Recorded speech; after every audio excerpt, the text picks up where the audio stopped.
Cameron Stewart of Locked On Baylor. This is brand new and maybe not good. With the college football playoff format changing, the SEC wants 4. They want 4 auto bids. How would they determine those auto bids? Well, I'm glad you asked. Sources confirmed to On3 Sport, this for Pete Nakos, that early discussions for the SEC have included the possibility of 3 and 4 games in a tournament during championship weekend. The number 1 team in the SEC plays the number 8 team. 2 versus 7. You can go down the line to determine via a football tournament who will go to the college football playoff. When did you March Madness my college football? I think it's kind of brilliant. Oh no! Really? Let me, because I've been sifting through this the whole afternoon. It's like, at the end of the day, I don't think it's a, how do I put this? Like, I don't love it, but it is kind of brilliant what they're going for. The On3 tweet that says potential championship weekend matchups. The first comment is, what? Yes, which is just a great response. It is kind of what we think when we see it. It's like, you're not technically adding more football games, like in terms of player safety health. Okay. I actually think it's brilliant if you don't have the auto bids. Because that's how the SEC can control the narrative without having the auto bids. Think about it. Like, let's play it out this year with, the Alabamas and the Ole Misses that just miss out. If you put them in, this kind of tournament at the end of the season, your Georgias and your Texases, they're already in, right? Because we're not putting them as the 4. This is not for the only 4 spots. This is without automatic qualifying. So then if you're the SEC, this is a way to sneak teams in there. Well, you say, Arizona State played Iowa State last weekend and Alabama beat Georgia. It's actually a brilliant way to do it. The way that it's put in the auto bids, and just a little full stop there. If you do lose, you lost to Georgia or you lost to Alabama, right? Correct. You didn't get the people who are like, oh, why would you lose an extra game against the number 3 team in the country? It doesn't matter to the committee. If you're losing to a team like that, it doesn't matter. Right. And then you say, well, we had Georgia on the schedule twice. If you're Alabama, we played them twice. Who did Boise State play? And it becomes that again, just to the nth degree. You just have extra ammo if you're the SEC. I will say this: if the SEC does this, regardless of what conferences have for auto bids, the other conferences I feel need to do something like that. Mm-hmm. Did you get that? Like reading that of like, oh shoot, man! If the SEC does this, it feels kind of because of what we just laid out right there. Like if the Big 12 does that without auto bids, you might be able to sneak an extra team in there. Yeah.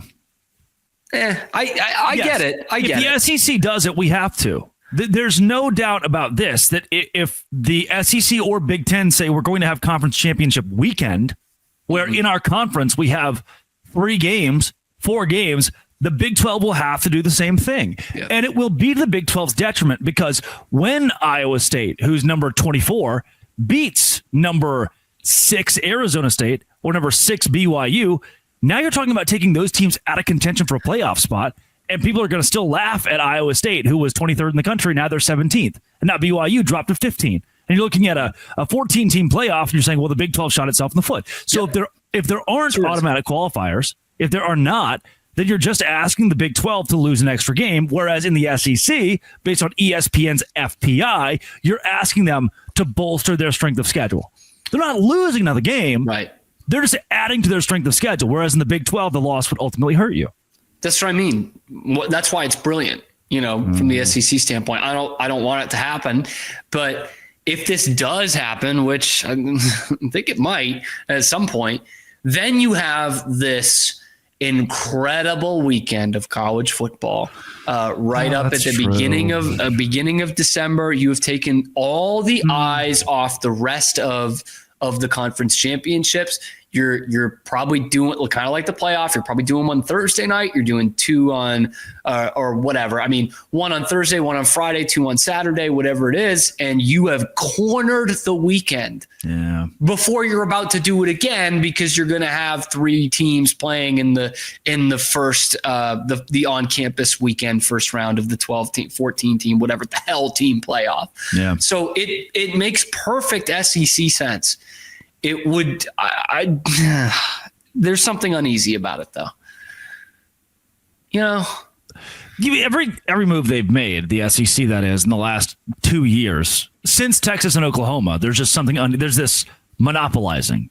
You ever see what's the movie with the trees?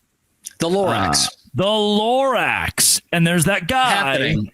And Blair Witch, and he keeps chopping down the trees. Jungle. And then as he's chopping down the trees, he just gets a little too greedy there after a while. And does he become the Lorax? How does that work? I think the Lorax speaks for the trees. Okay, so the Lorax. So this is some other schmo. This is someone everyone hates. It's like Rodney Terry's cutting down the trees. Is good guy okay? Yeah, Lorax, good guy. Dennis Rodman. He's got a real. He's cutting down the trees. Yes, that's what the you're saying. Dennis Rodman was a Lorax for a second. Very likable guy. Very agreeable guy. Orange hair. So that I think the Lorax was orange. This is what it feels like. Is they're chopping down the trees, and then the ESPN is the air guy that wants to take all the air and sell it to you. They have control of the air. And I really wish I had seen the movie more recently or read the book. It's a hell of a novel. Theodore Geisel, yeah. Could give it to great guy, by the way. Never controversial at all. Don't great mass hole. Don't Google that. Resident. I am uneasy about this. Specifically, the part where the Big 12 is going to have to assimilate. The Big 12 is going to have to replicate. That's the problem for me. Yeah, is that it's going to hurt the other conferences outside of the Big 10 and the SEC. It's just one more thing to prop those two programs up under the guise of this is great for everybody. This is great for college football. It's great for the networks. It's great for the fans. And really, it sucks for the other guys. I am cool with this part is in a potential championship weekend. If they do it this way, where it's 6 teams and the SEC has 4 auto bids, then you're playing number 1 versus number 2. And that is for a bye in the 12-team playoff or a bye in a 14-team playoff. That's fun. Then you have the 3 versus the 6, the 4 versus the 5. And now a South Carolina who is hot at the right time can beat an Alabama who was not. And now South Carolina has a better shot to get in. If the Big 12 could somehow replicate that with success, I'd feel a lot better. Now, BYU fans can't complain.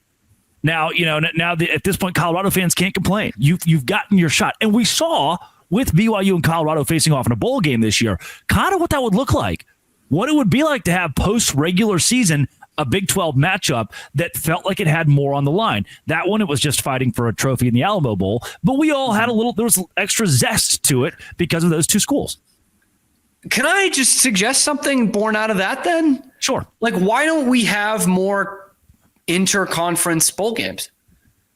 Because I'm watching sports this last week, and everyone talks about how bad the NBA All-Star Game is and how great the Four Nations hockey tournament was because there was something to play for. And like, we're never going to get up for the Liberty Bowl. Tech and Arkansas, I know they used to be rivals and everything, or whatever. Baylor and Vanderbilt in the Texas Bowl all those years ago.